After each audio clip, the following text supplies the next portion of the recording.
आपके हाथों में एक पोस्टर है 12 जून का, अमृतसर में अजनाला में बहुत बड़ी बेदारी सभा होगी। उस पोस्टर को अपने हाथों में लेकर प्रार्थना करेंगे। खुदाबंद लाखों लाखों लोग बचाए जाए मेरे पिता। तू हमारे साथ वफादार रहा है खुदाबंद, जिस तरह हम तेरे साथ चले हैं खुदाबंद वफादारी के साथ। उस 12 जून के पोस्टर को अपने हाथों में लेकर प्रार्थना करेंगे पिता। लाखों लाखों दूत तेरे जाएं मेरे सर्वशक्तिमान पिता। लोगों को लेके आए मेरे पिता अपनी हजूरी में, लोग तेरे वचन को सुने और तेरा डर तेरा खौफ उनके अंदर आए। बहुत से रूहें बचाई जाएं जो निराश हैं खुदाबंद, जो नाश हो रही मेरे पिता, जो अंधेरे में, जो नशों में है खुदाबंद, जिनकी आशा नहीं है खुदाबंद, जो अपनी आशा को खो बैठे, जो जीने की आशा को खो बैठे हैं खुदाबंद, जिनकी निगाह में कोई परमेश्वर नहीं है, जिनकी निगाहों में इंसान दुखों के लिए बना है, उन सबके पास तेरा वचन पहुंचे।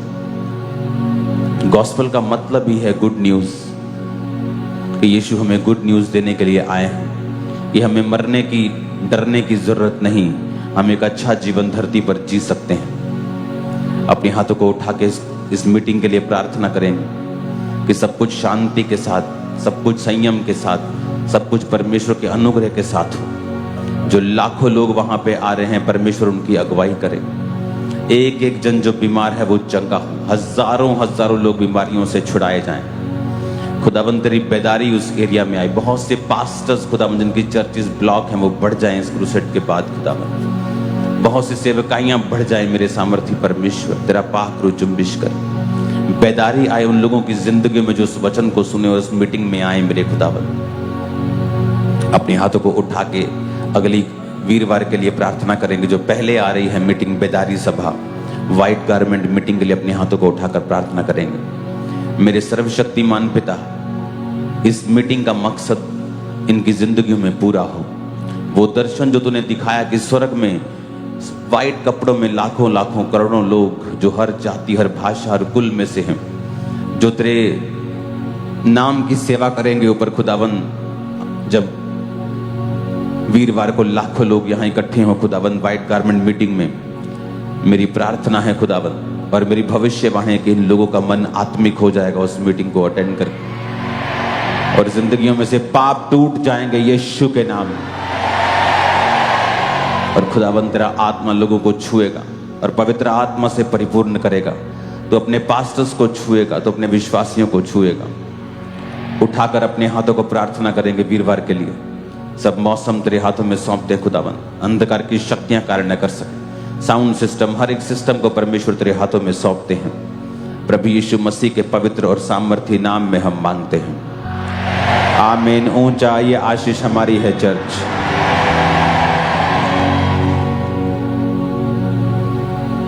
ये सब प्रार्थनाएं आपने अभी की हैं। आप घर जाकर भी इन सब विषयों को अपनी प्रेयर में याद रखेंगे। अपने हाथों को उठाओ, हम अपने देश के लिए प्रार्थना करें। स्क्रीन के ऊपर जो झंडा है उसे हम देखेंगे, अपने हाथों को बढ़ाएंगे स्क्रीन की ओर। अपने हाथों को उठाओ अपने देश के लिए प्रार्थना करने के लिए। खुदावंद हमारे देश को तू बरकत दे। जिस देश से आप मुझे देख रहे हैं, अपने देश के झंडे को उठाएं और खुदावंद से मांगे, परमेश्वर मेरे देश को आशीषित कर, अंधकार की शक्तियां कार्य न कर सके। शांति को लेके आ खुदावंद, पीस, शांति, इकोनॉमिक ऑपरेशन, डिप्रेशन को दूर करके ब्लेसिंग लेके आ खुदावंद। यहाँ के लोगों को तू आशीषित कर। सब पॉलिटिकल लोग जो अगुवाई कर रहे हैं खुदावंद, हम उनके लिए प्रार्थना करते हैं। शैतान की योजनाएं उनकी जिंदगियों से नाश करते हैं खुदावंद। तेरा वचन उन तक पहुंचे मेरे पिता। तू सबसे प्यार करता है खुदावंद। तेरी प्रेम का आत्मा सबको छुए खुदावंद।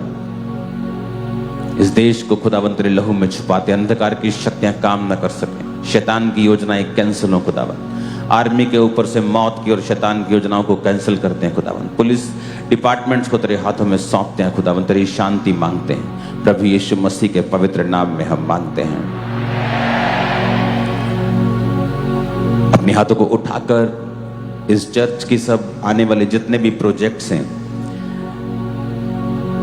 आपने अब देखा होगा कि ये शेड जो है ये पड़ गई है। ये 3 से 4 लाख स्क्वायर फुट के बीच में है, पीछे एक्सटेंड हो रही है तो ये 5 लाख स्क्वायर फुट तक चली जाएगी शेड। तो जब ये शेड पड़ी है आवाज गूंज गूंज के आती है हल्की। तो इसकी जो अब हमने सोच लिया है, इसको इको इसकी सेट करने के लिए, इसका जो साउंड प्रूफिंग होती है उसका काम 1-2 महीने में शुरू हो जाएगा। तो कोई आवाज नहीं गूंजेगी, डायरेक्ट आवाज आएगी, क्लियर आवाज आएगी। तो पहले उसे कराने का इरादा नहीं था क्योंकि उसका एक बड़ा खर्चा है। अगर सस्ती से सस्ती भी करेंगे, 150-200 रुपये स्क्वायर फुट भी करेंगे तो 10 करोड़ रुपए का खर्चा है, 8 करोड़ का खर्चा है। क्योंकि शेड इतना बड़ा है, अगर 4 lakh square foot 5 lakh square foot पे भी किया तो 7.5 करोड़ से 8 करोड़ से 9 करोड़ तक भी हो सकता है। तो आपने ये बात बड़े ध्यान से समझनी है कि चर्च की जितनी काम हैं, अगले 1 महीने के अंदर अंदर 6 ब्रांचेस हैं, हर एक ब्रांच 3 एकड़ में होती। तो हम लेट ना हो, हमने चर्च को जगह को बाय नहीं किया, जगह रेंट पे लेके शुरू कर दिया जाता है ताकि परमेश्वर का काम रुके ना। तो अगली बड़ी मीटिंग से पहले स्क्रीन्स जो पीछे लगेंगी वो किराए पे आती थी, वो आएंगी। 70 लाख से 90 लाख की स्क्रीन्स हैं जो पीछे लगनी है। तो इतना ज्यादा काम है कि कई बार आपको बताया नहीं जा सकता अकेली चीज। अभी मैंने अंदर की कंस्ट्रक्शन का जिक्र नहीं किया जो चल रही है।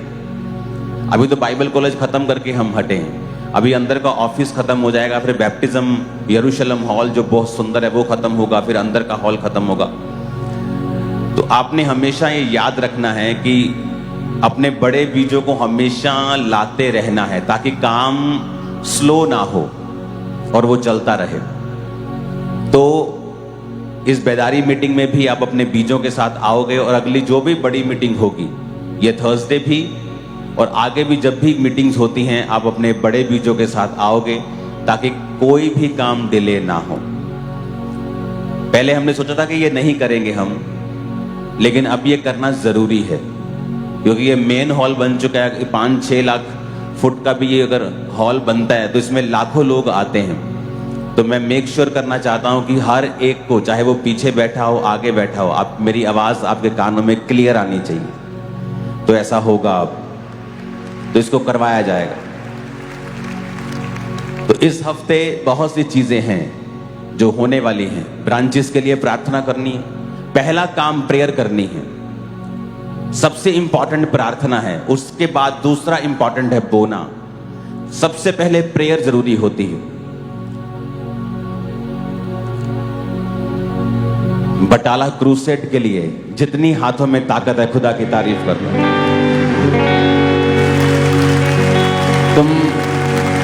आप लोगों ने रिकॉर्ड तोड़ दिए हैं सारे।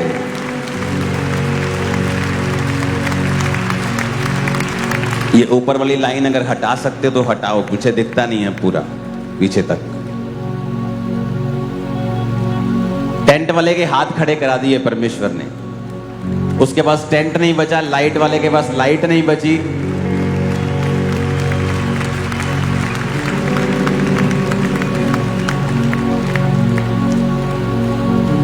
आपका जवाब शब्दों से नहीं होना चाहिए, रिजल्ट से होना चाहिए, वो ज्यादा पावरफुल है। जितना आपने इस वीडियो में देखा, इसके पीछे भी लोग एंड में बिठाने पड़े थे। टेंट खत्म हो गया था, लोग अपने घरों से पल्लियां, लोग अपने घरों से लोइयां लेके आए थे, उसी में वो बैठ गए। पीछे खोल दिया था पंडाल जितना खोल सकते थे। लोग फिर भी अपनी ट्रॉलीज के ऊपर, अपनी गाड़ियों के ऊपर बैठे थे, छोटे हाथी के ऊपर बैठे थे। वो इतना ओवरफ्लो हो चुका था। आमीन। मैंने आपको बता दिया था असाइनमेंट्स जो परमेश्वर अभी दे रहा है वो हैवी हैं, वो भारी हैं। ये खत्म नहीं होगा इसका, छोड़ दो इसको।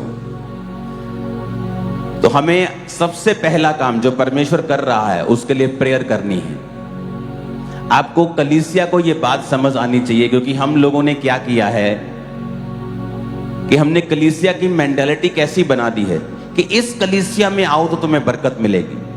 कोई कहता नहीं इस कलीसिया में आओ तुमको असली प्रचार मिलेगा। हमने कलीसिया का माइंडसेट रॉन्ग कर दिया है, गलत कर दिया है। और कलीसिया हर समय ये ढूंढने में लगी है कि मुझे अच्छी चर्च, अच्छी बात है। मैं आपको बोलता हूं, जीवी चर्च में आप आए हो, दैट्स गुड, लेकिन ये फर्स्ट स्टेप है और लोगों ने अपनी कलीसियाओं को फर्स्ट स्टेप पर ही ब्लॉक कर दिया है। उन्हें लगता है हम आ गए हैं, दैट्स इट। ये दैट्स इट नहीं है, खत्म नहीं हुआ। जब आप किसी जीवित चर्च के साथ जुड़ते हैं तो आपको फिर उस दर्शन के साथ जो जीवित चर्च का है उसके विषय के लिए आपको प्रेयर करनी होती है, आपको बोना होता है, आपको काम करना होता है, आपको अपना फिजिकल गिफ्ट जो आपके पास है उसका प्रयोग करना होता है। तो परमेश्वर आपको बरकत देता है। परमेश्वर देखता है कि मेरा दर्शन था, मैंने अपना दर्शन अपने दास को दिया, मेरा दास खड़ा हुआ और जो लोग मेरे दास के साथ खड़े हुए यानी वो मेरे दर्शन के साथ खड़े हुए, अब मैं इनको बरकत दूंगा और आशीषित करूंगा। कितने मेरी बात को समझ रहे हैं? तो कलीसिया का ये पहला स्टेप था, आपको जीवित चर्च ढूंढना है और जीवित चर्च मिलने के बाद सेकंड स्टेप है, क्योंकि परमेश्वर उस जीवित चर्च में है और परमेश्वर कुछ ऐसा कर रहा है जो अब की योजना है। जीवित चर्च का मतलब वो परमेश्वर की आवाज को अब सुन रही है, राइट नाउ, प्रेजेंट टाइम में, कि परमेश्वर इस टाइम में क्या चाहता है। मैं परमेश्वर की उपस्थिति में जब समय बिता रहा था, मुझे 10, 12, 15 घंटे हो गए, तो परमेश्वर ने मुझसे बात की और जब परमेश्वर ने मुझसे बात की, मैं सेकंड डे ही नीचे आया और अपने लोगों को मैंने बोला कि मुझे ये चाहिए, मुझे अब इस तरह से चाहिए, अब मुझे ये ब्रांचेस चाहिए। और अभी मैंने अपना फाइनल प्लान किसी को नहीं बताया है, मेरी वाइफ के अलावा। वो मार्वलस है, वो ऐसा है कि गूंज जाएगा यीशु मसीह का नाम, गूंजेगा यीशु मसीह का नाम। मैं आपको बता रहा हूं, आपको जस्ट स्टेप बाय स्टेप मेरे साथ चलना है। जो मैं आपको बोल रहा हूं आपको उसे फॉलो करना है। शैतान हमेशा नॉनसेंस करने की कोशिश करता है जब बड़े काम होने होते हैं, लेकिन हर बार वो अपनी बेइज्जती करवाता है। 2017 में क्रूसेड्स होते थे, हर महीने 3 क्रूसेड, एक मंगलवार फिर क्रूसेड, दूसरा क्रूसेड, तीसरा क्रूसेड, इसी तरह से क्रूसेड चलते थे और लोग, शैतान उनको उकसाता था कुछ गलत करने के लिए, बोलने के लिए, लेकिन उन सबों ने परमेश्वर से मार खाई है, क्योंकि ये दर्शन मेरा नहीं है, उस खुदा का है जिसने मुझे खड़ा किया है। मैं वोट्स लेके खड़ा नहीं हुआ।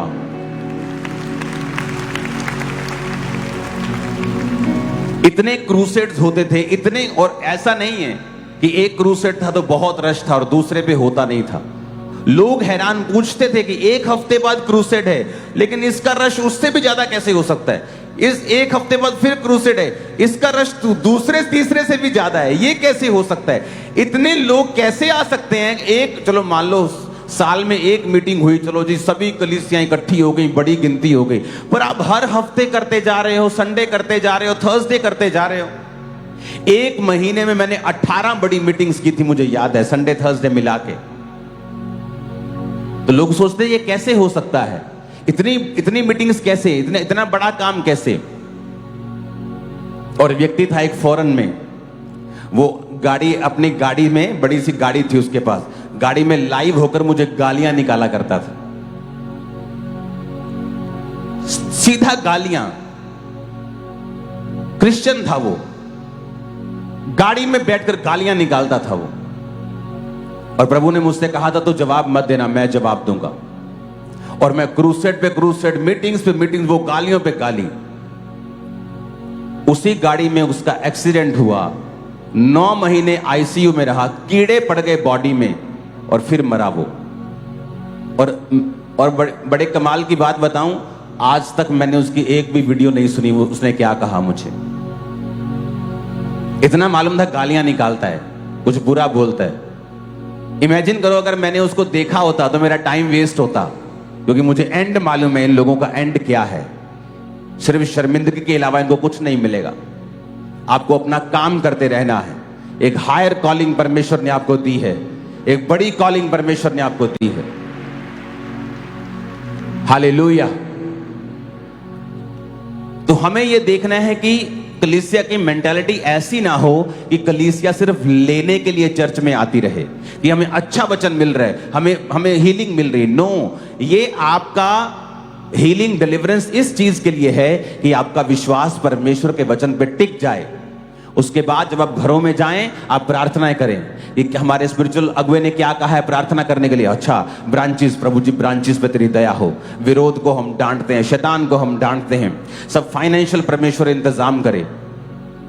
और क्या है, अच्छा मीटिंग्स होनी है, अमृतसर में बड़ी मीटिंग है, प्रार्थना करते हैं, फिर चंडीगढ़ में बड़ी मीटिंग है, प्रार्थना करते हैं। आपको ये चीजों के लिए प्रार्थना करनी होती है।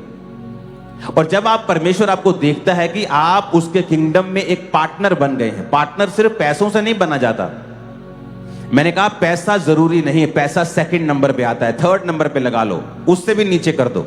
पहले नंबर पे प्रार्थना आती है, उपवास आता है। उपवास प्रार्थना जो आप चर्च के लिए, चर्च के अगुवे के लिए, विजन के लिए करते हैं, और उसके बाद जब आप बोते हैं, बाइबल कहती है कुरनेलियस को परमेश्वर ने याद किया। पता है क्यों? कहता तेरी प्रार्थना और तेरे दान याद किए गए हैं। आप कभी देख लेना, जो विश्वासी, जो पास्टर प्रार्थना करने में और दान करने में आगे रहता है, दुनिया कुछ भी कर ले उसको हमेशा आगे देखती है और वो और आगे हो जाता है। कारण क्या? क्योंकि वचन पूरा कर रहा है। बहुत से मैंने विश्वासी देखे हैं प्रार्थना में आगे हैं, दान में पीछे हैं, वो भी सही नहीं। बहुत से विश्वासी देखें दान में आगे हैं, प्रार्थना में पीछे, वो तो बिल्कुल सही नहीं। तो एक विश्वासी प्रार्थना में भी आगे होना चाहिए और दान देने में भी आगे होना चाहिए। उससे क्या होता है, प्रार्थना आत्मिक चीजों को कवर कर देती है और जो दान है वो शारीरिक चीजों को कवर कर देता है।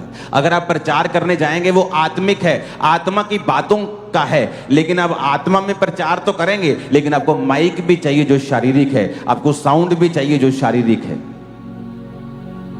इसलिए कहा जाता है कि पैसा बुरा नहीं है, पैसे का लोभ बुरी चीज है।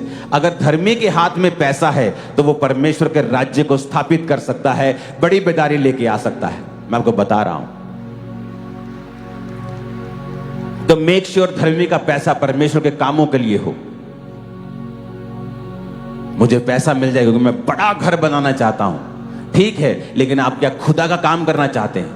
अगर आपका काम, आपका दर्शन सिर्फ पैसा घर बनाना है और खुदा का कोई काम करना नहीं, तो आप एक सांसारिक व्यक्ति हैं, आप मटेरियलिस्टिक हैं, आपका ध्यान संसार और संसार की वस्तुओं के ऊपर है। परमेश्वर ने कहा मैंने सारी आशीषें तेरे लिए बनाई हैं, लेकिन जब तू मेरे राज्य में प्रवेश करेगा और मेरे राज्य में मुझे ढूंढेगा, मेरे धर्म और राज्य की खोज करेगा, तो सब वस्तुएं तुम्हें मिल जाएंगी, तुम्हें इनके लिए रोने की जरूरत नहीं पड़ेगी। Hallelujah, hallelujah. तो ये हमारे लिए प्रेयर पॉइंट्स हैं, ये हमारे लिए लाइफ है। मैं ये काम मैं नहीं कर रहा हूं, आप लोग ये काम कर रहे हो, आप मेरे पार्टनर हो। सभी हम सब एक ही परमेश्वर का काम कर रहे हैं। कोई आगे खड़ा है, कोई पीछे खड़ा है, सब इंपॉर्टेंट हैं, सबको सेम बरकत मिलेगी अगर हम सब एक काम करेंगे तो। यस, सबकी बरकत सेम है।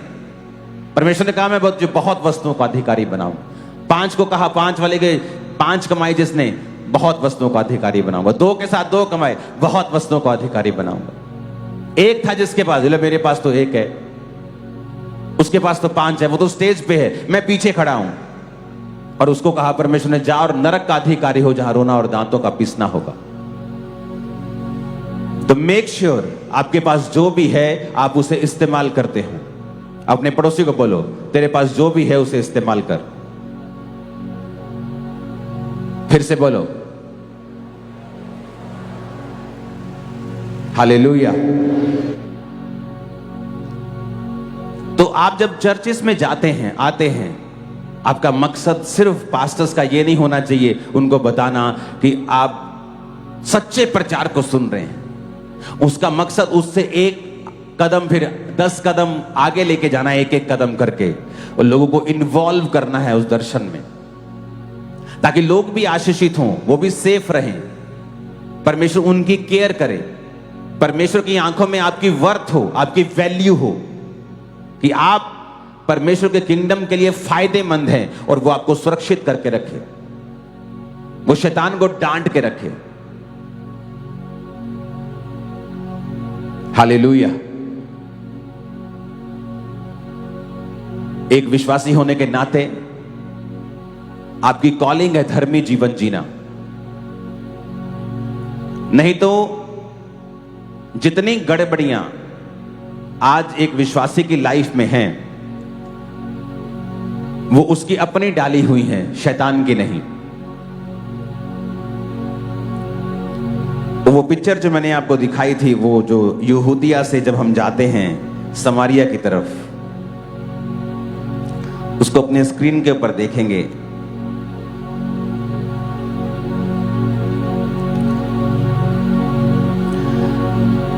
तो मैंने ये वचन क्रूसेड पे दिया था, आज मैं थोड़ा उसको खोलूंगा। नीचे यहूदिया है, जूडिया जहां लिखा है। अगर अंदर आपके पास मार्कर है तो उसको मार्क कर देना ब्लैक के साथ। वो देखो नीचे क्या है, जूडिया, जिसे हम यहूदिया कहते हैं हिंदी में। कैमरा मेरे पीछे खड़े हो जाओ जरा, ये देखो इधर, ये है यहूदिया, ये नीचे कौन है यार अंदर, ये कौन है अंदर, ये मेरे को दिखाए। ए लड़के, अनपढ़ है तू क्या, तेरे को इंग्लिश नहीं आती? ये यहूदिया है जो मैं बोल रहा हूं, तुम्हें मुझे दिखा सिर्फ। ये देखो, ये है, जूम कर दे इसको कैमरामैन, क्या है ये, यहूदिया, और इसके ऊपर है गलील।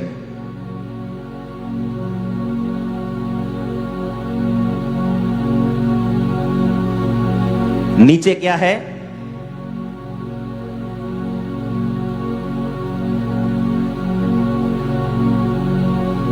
ये है यहूदिया, ये है गलील। और यीशु मसीह को यहां से यहां जाना है तो बीच में आता है समारिया। और आपको मालूम होना चाहिए समारिया में कौन लोग रहते थे जो परमेश्वर के लोगों से नफरत करते थे। क्यों नफरत करते थे? क्योंकि उन्होंने परमेश्वर को त्याग दिया और छोड़ दिया। क्यों छोड़ दिया? यीशु मसीह के जन्म से 700 साल पहले, अब मैं आपको बताता हूं कि ऐसा क्यों, इतनी बड़ी गड़बड़ी, आप लगा लो कि नेशनल लेवल की गड़बड़ी कहां से आई। जो लोग पाप को कुछ नहीं समझते ना, मैं उनको बताता हूं कि ये कितना बड़ा असर डालता है एक देश के ऊपर, एक व्यक्ति के ऊपर। यीशु मसीह के जन्म से 700 साल पहले की यह बात है, और यह शुरू होती है दाऊद से। जब दाऊद ने पाप किया तो उसको परमेश्वर ने एक श्राप दिया था कि मैंने माफ तेरे को कर दिया, तूने गलती की, मैंने माफ किया, पर तेरे घर से तलवार नहीं हटेगी। तो दाऊद ने जब अपने बेटे सुलेमान को राजा बनाना था तो उससे पहले दाऊद के 2 बेटे मर गए थे तलवार के साथ। अगर आप ध्यान से देखेंगे तो एक पहले और एक बाद में, एक दाऊद का विद्रोही था और एक सुलेमान का, और दोनों मर गए थे। अगर आप हिस्ट्री की बुक्स पढ़ेंगे और आप अगर राजा की पुस्तक पढ़ेंगे पुराने नियम में, उसका 17, 18, 19 पढ़ेंगे अगर आप, तो आपको एक थोड़ी सी हिस्ट्री आपको बाइबल में मिलेगी उसकी, और उसको आपको मैच करना पड़ेगा दूसरी बुक्स में जाके कि हुआ क्या था। जब दाऊद ने पाप किया और उसके बाद सुलेमान भी पापी बना और उसने बहुत सारी स्त्रियों को बिहा कर परमेश्वर के पीछे चलना छोड़ दिया, तो उससे परमेश्वर के राज्य में 2 फाड़ आया, पार्टीशन हो गई। जब जब आप परमेश्वर में पवित्रताई में चलते हैं, आप बढ़ते हैं, और जब जब आप पवित्रताई को कम करते हैं, परमेश्वर आपको कम कर देते हैं। तो उस समय जो राज्य था, परमेश्वर के पाप के सामने पाप करने के कारण उस राज्य में फूट पड़ गई, क्योंकि जब असीरिया के राजा ने उन पे अटैक किया तो जो सामरिया था वो अलग हो गया, और यहूदिया और जो ऊपर गलील का राज्य था ये अलग था। यहूदिया और गलील के राज्य के लोग आपस में मिलते थे और समारिया के लोग जो थे वो अलग हो गए थे। कारण अगर आप पीछे ढूंढने जाएंगे, ये तो यीशु मसीह के समय की बात है, 2000 साल पहले की, लेकिन ऐसा हुआ क्यों कि समारिया के लोगों से यहूदी लोग अपना कोई भी नाता नहीं रखते थे। इसलिए प्रभु यीशु मसीह ने जब कहा था मुझे पानी पिला, तो वो कहते थे तू यहूदी होकर मुझसे पानी क्यों मांगता है, क्योंकि यहूदी लोग हमारे साथ कुछ भी व्यवहार नहीं रखते, वो हमसे नफरत करते हैं। जब परमेश्वर को यहूदिया से गलील जाना होता था तो बाहर से बाईपास होकर जाते थे, बीच में से होकर नहीं जाते थे। लेकिन यीशु मसीह बीच में होकर गए, वो एक अलग बात है। उसने अपनी रेपुटेशन की परवाह नहीं की, लोग क्या कहते हैं परवाह नहीं की, और उस औरत को बचाया और सामरिया को बचाया, वो एक अलग विषय है। लेकिन मैं आपको बता रहा हूं आज कि ऐसा हुआ क्यों। ये शुरू हुआ दाऊद के पाप से, ये शुरू हुआ सुलेमान के पाप से, और पाप के कारण जो दो फाड़ आया, विभाजन आया, टूट आई, उसकी वजह से ऐसा हुआ था। बहुत से विश्वासी हैं, ले हैंड पे ले हैंड बोलेंगे हमारा करो, लेकिन खुद अपनी जिंदगी के पाप कभी खत्म नहीं करेंगे। उनको ये पता ही नहीं है कि जो मैं पाप कर रहा हूं, मैं अपने नौकरी पे जा रहा हूं और मैं चोरी कर रहा हूं, उसको पता ही नहीं है ये पाप है। लेकिन वो जब बीमार होता है, जब गड़बड़ी होती है लाइफ में, जिंदगी में, घर में फूट आती है, बनती नहीं, लड़ाई होते हैं, झगड़े होते हैं, फिर वो खड़ा होता है प्रेयर लाइन में कि हम पर प्रार्थना करो, शैतान हमारे साथ ऐसा कर रहा है। वो शैतान नहीं कर रहा, वो उस पाप का परिणाम है जो आपने अपनी लाइफ में किया है। तो सुलेमान के पाप ने परमेश्वर की ग्रेस को खत्म कर दिया। तो परमेश्वर ने क्या कहा, प्रभु ने कहा मैंने दाऊद को वायदा किया था कि तेरा इतना दिल अच्छा है, चाहे उसने एक गलती की, प्रभु ने माफ किया, उस गलती का असर हुआ, वो बात अलग है, लेकिन प्रभु उसके दिल से प्यार करता था। प्रभु ने कहा था मैं तेरे बाद तेरे ही वंश को गद्दी पे बिठाया करूंगा। तो जब सुलेमान ने पाप किया तो प्रभु ने कहा अब तू जो अपने पिता दाऊद की तरह मेरे साथ नहीं चला, पर मैं जो अपने दास दाऊद से प्यार करता हूं, इसलिए मैं सारा कुछ तो तुझसे नहीं लूंगा, लेकिन बहुत सारे गोत्रों को तुझसे लेकर तुझे सिर्फ एक गोत्र का राजा रहने दूंगा, उसके वंश को। तो परमेश्वर ने उसको कम किया, और उसके बाद भी ऐसी घटनाएं हुई कि परमेश्वर इन राज्यों के बीच में फूट डलती गई, और यहूदी भी कई लोग परमेश्वर से फिर गए, और सामारिया वही हिस्सा था, ये वही यहूदी लोग थे जो परमेश्वर से फिर कर अलग हो गए थे। आप देखो कितनी बड़ी सामाजिक प्रॉब्लम है ये, कि आपको जलंधर से लुधियाना जाना है और फगवाड़ा के बीच में वो लोग रहते हैं कि जो आप जिसे पसंद नहीं करते। फगवाड़ा के लोग आपको पसंद नहीं, लेकिन आपको बीच में से होके जाना है। उधर भी आपके लोग हैं, जलंधर भी आपके लोग हैं।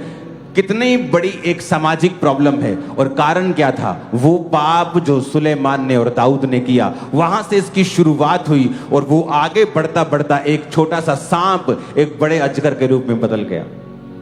और विश्वासी को क्या लगता है कि एक छोटा सा पाप है, हमें इसका क्या? मैं चुगली करता हूं, हमें इसका क्या? पास्टर की खिलाफत की, हमें इसका क्या? अपने पापों से मन फिराएं, नहीं तो वो छोटा सा सांप बड़े अजगर के रूप में बदल जाएगा। एक विश्वासी को यह समझना पड़ेगा कि पाप का एक गहरा असर है और जो लंबा चलता है। जब तक आप इसकी माफी नहीं मांगते, प्रभु से मेल मिलाप नहीं करते, हमें लगता है हमें क्या फर्क पड़ रहा है? नहीं, फर्क पड़ रहा है। वो इनडायरेक्टली आपके परिवार पर फर्क डाल रहा है, आपकी सेहत पर फर्क डाल रहा है, आपके बिजनेस पे फर्क डाल रहा है, आपके बच्चों के ऊपर फर्क डाल रहा है। आपको अभी नहीं मालूम होगा, लेकिन उसका फर्क नजर आएगा आपको, क्योंकि पाप की मजदूरी बाइबल कहती है मौत है। वो मौत फाइनेंस में हो, सेवकाई में हो, लाइफ में हो, मैरिज में हो, सेहत में हो, कहीं भी हो, लेकिन वो आएगी। जरूरी नहीं आप शारीरिक रूप से मर जाएंगे। कई मौतें ऐसी हैं जो शारीरिक रूप से मरने से भी बदतर हैं। तो एक विश्वासी को यह समझना चाहिए, क्योंकि जब आप वचन पढ़ते हैं यूहन्ना 4 उसकी 3, तब वह यहूदिया को छोड़कर गलील को चला, और उसको सामरिया में से होकर जाना अवश्य था। कि उस यहूदिया से वो गलील को चला। जाना है यहूदिया में, गलील को जाना है और सामरिया के बीच से होकर जाना है, क्योंकि यीशु मसीह चाहते थे, लेकिन यहूदी नहीं चाहते थे। यहूदी अवॉइड करते थे सामरिया को, बाईपास होकर निकलते थे। रीजन एक पाप। धरती पर बीमारियों का रीजन आदम और हवा का पाप। एक छोटे से पाप ने कितना ही बड़ी गड़बड़ कर दी। तो एक विश्वासी, इसलिए कहा जाता है जीवित चर्च का हिस्सा बनो। क्यों? क्योंकि वो आपको हमेशा जागरूक करती रहेगी। अब अपने बिजनेस में हो, पाप मत करो। अपने काम में हो, पाप मत करो। अब अपने कॉलेज में हो, पाप मत करो, क्योंकि अभी शायद उसका असर आपको फील ना हो, क्योंकि आपने एक ऐसा बूटा, एक ऐसा पौधा आपने लगा दिया है जो आपको ऊंट कटारे, आपको वो कांटे देगा और वो आपको काटने पड़ेंगे, क्योंकि जो फल आपने लेना है उसके बीज आपने बो दिए हैं। और जब एक विश्वासी पवित्रताई में जलता है तो उसे परवाह नहीं करनी चाहिए कि अब उसकी जिंदगी में क्या हो रहा है, क्योंकि फ्यूचर आपका होगा और इतना बड़ा ब्लेस्ड होगा आप सोच भी नहीं पाएंगे। अगर पाप का असर बड़ा है तो पवित्रताई का असर उससे भी बड़ा है। आप चलते जाएं, रुके नहीं, थके नहीं, गिव अप ना करें, क्योंकि जो पौधा आपने लगाया है वो बड़ा होगा और फल लाएगा। तो मेक श्योर करें आप एक ऐसे विश्वासी हो जो झूठ ना बोलता हो। शायद इसलिए परमेश्वर ने मुझे बिजनेस बैकग्राउंड से लिया। जब मैं बिजनेस करता था मसीह में आने के बाद, तो जब लोग मुझसे आकर मेरी टाइल्स का, चीजों का रेट पूछते थे, तो मैं उनको रेट बोलता था और वो बोलते थे नहीं जी ये महंगी है। मैंने कभी नहीं कहा, झूठ बोला। लोग झूठ, नहीं जी सानू तो इन्ने दी आई है जी, नहीं बहन जी मैं तो 50 रुपए डब्बा ही कमा रहा, मैं तो 20 रुपए डब्बा ही कमा रहा। मैंने कभी झूठ नहीं बोला। मैंने कहा मेरा यही रेट है जी और ये रेट बड़ा अच्छा है। मैंने कभी झूठ नहीं बोला अपने बिजनेस में भी, क्योंकि आप जो कुछ भी करते हैं प्रभु ने आपको ग्रेस दी है।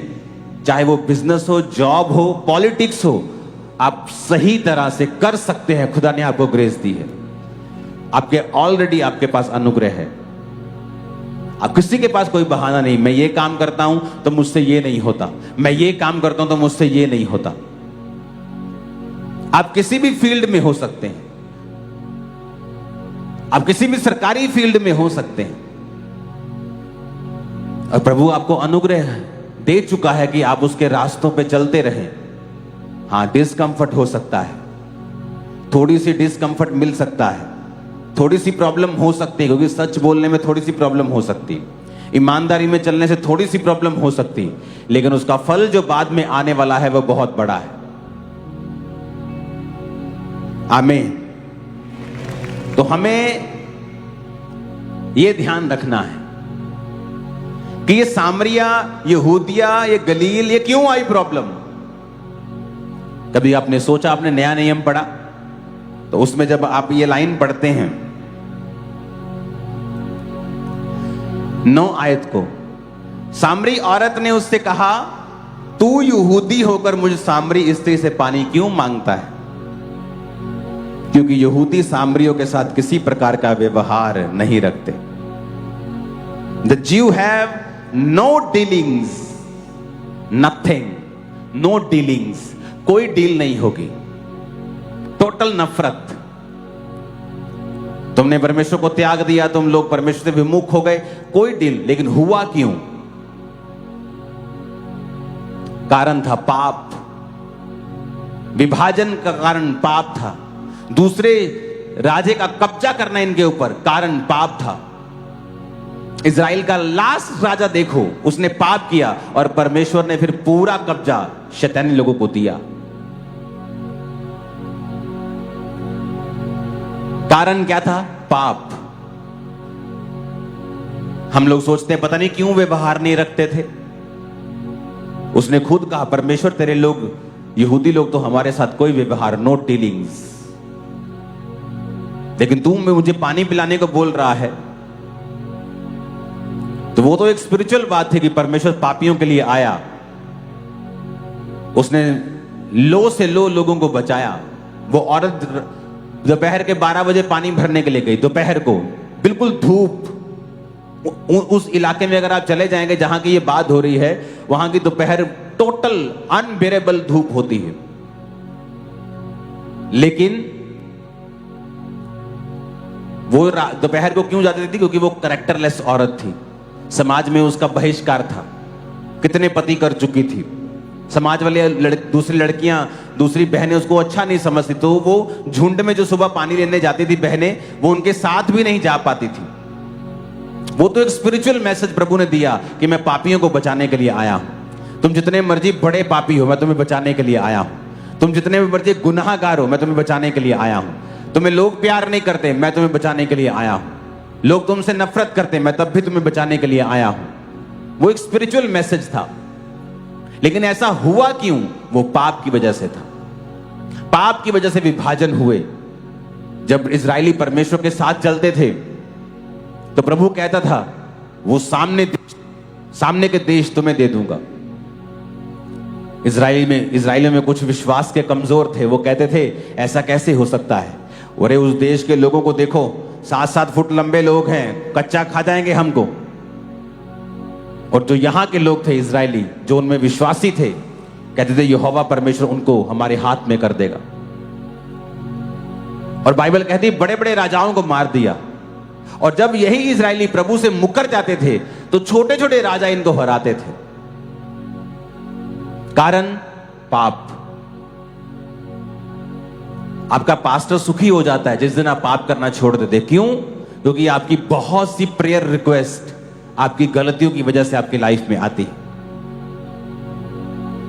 और इसलिए एक पास्टर को जरूरी है कि वो कलीसिया को समझाए कि बहुत सी बीमारियां और बहुत सी मुश्किलें पाप की वजह, सभी नहीं, बहुत सी, कुछ प्रभु में बढ़ने के लिए भी हो सकती हैं, कुछ परीक्षाएं भी हो सकती हैं, प्रभु आपको चेक करना चाहता है, कुछ ऐसी भी हो सकती है। लेकिन अगर आप पाप से बचे रहेंगे, आप बहुत सी बीमारियों से बचे रहेंगे, बहुत से ट्रबल से बचे रहेंगे, बहुत सी पार्टीशन से बचे रहेंगे, विभाजन से बचे रहेंगे, बहुत से अटैक से आप बचे रहेंगे। हालेलुया। पाप से कैसे बचना है? वचन पढ़ के, जीवित चर्च को अटेंड करके, रोजे रख के आप पाप की आत्मा को खत्म करते हो। आप रोजे रखते हो, आपके शरीर की अभिलाषाएं खत्म होने लगती हैं। ऐसे लोगों को अपना आदर्श बनाओ जो परमेश्वर में सही तरह से चले हैं, रिजल्ट पाया है। अगर आप ऐसा नहीं करते तो आप दाऊद की उसी दूसरी संतानों की तरह हैं जो नष्ट हो गई। और सुलेमान था जिसने दाऊद की लाइफ को देखा और वही वैसे ही फॉलो किया। लास्ट में जब बूढ़ा हो गया तो उसने मिस्टेक की, फुलिश मिस्टेक्स की, और उसका असर उसे हुआ, जनरेशंस को हुआ। आप आज सबसे डीप पिट में, गड्ढे में हो सकते हैं। अगर आप फैसला कर लेंगे आज से कि मैं प्रभु में और उसकी पवित्रताई में चलूंगा, उसी एरिया की सबसे ऊंची पहाड़ी की चोटी के ऊपर आप होंगे। अगर आप फैसला कर लेंगे तो कोई आपको डाउन नहीं कर सकता। लोग सोचते हैं हम कुछ कहेंगे तो ऐसा कुछ नहीं होगा, मच्छर भी हिलेगा नहीं, क्योंकि आपकी बरकत यहोवा से आई है, आपकी इज्जत यहोवा से है, आपकी इज्जत प्रभु पे चलने से आई है।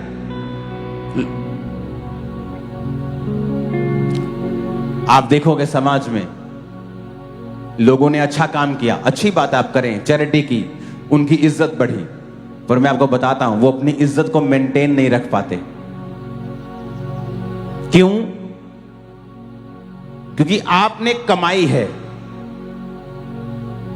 और वो जा भी सकती है। कोई गलती हो गई, कुछ प्रॉब्लम हो गई, लेकिन जब आप प्रभु में चलते हैं और आप अगर प्रभु में सही तरह से चले, लोग कुछ भी कहें, इज्जत दुगनी हो जाती, क्योंकि वो परमेश्वर ने आपको दी है। और जब प्रभु आपको कोई चीज देता है और कोई इंसान उसके सामने खड़ा हो जाए तो वो हमेशा शर्मिंदा होगा। क्योंकि परमेश्वर ने उसे दिया। तू कौन होता है छीनने वाला? खुदा के साथ वफादार रहें, मेक श्योर करें आपकी लाइफ प्रभु के वचन के एग्जैक्ट लाइन पे हो, नहीं तो उसके जो प्रभाव हैं वो चारों दिशाओं में होते हैं। फाइनेंशियली, फिजिकली, मेंटली भी होते हैं, सोशली भी होते हैं। ये एक सोशल एक्सपेरिमेंट था कि यहूदी कहते हमारे साथ कोई व्यवहार नहीं रखते। सोशली नेशनल इशू बन गया। कारण ढूंढो, पाप। दाऊद के घर में मौतें हुई, कारण ढूंढो, पाप। तो जब हमें पता है कि हम पाप नुकसान करेगा, तो फिर क्यों ना उसके खिलाफ योजनाएं बनाई जाएं। अगर आपको मालूम है कि इस गली में जाने से पाप हो जाएगा, तो उसको पहले ही अवॉइड किया जाए। अगर पता है कि फेसबुक पे जाके मुझसे पाप होता है, तो कुछ दिन के लिए उसे डिलीट कर दिया जाए। अगर पता है कि ये दोस्त के साथ बैठने से ही पाप होता है, तो उस दोस्ती को कुछ दिन के लिए डिलीट कर दिया जाए। काना होके मेरे राज्य में यीशु ने कहा प्रवेश कर जा।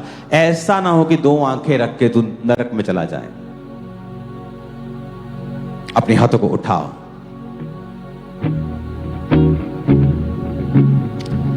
अपने घुटनों पे आओ,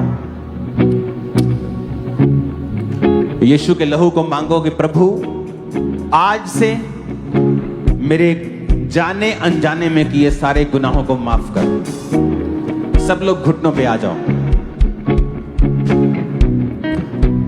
कहो आज से मैं कोई पाप ना करके तेरे राज्य में चलूंगा। ऊंची आवाज में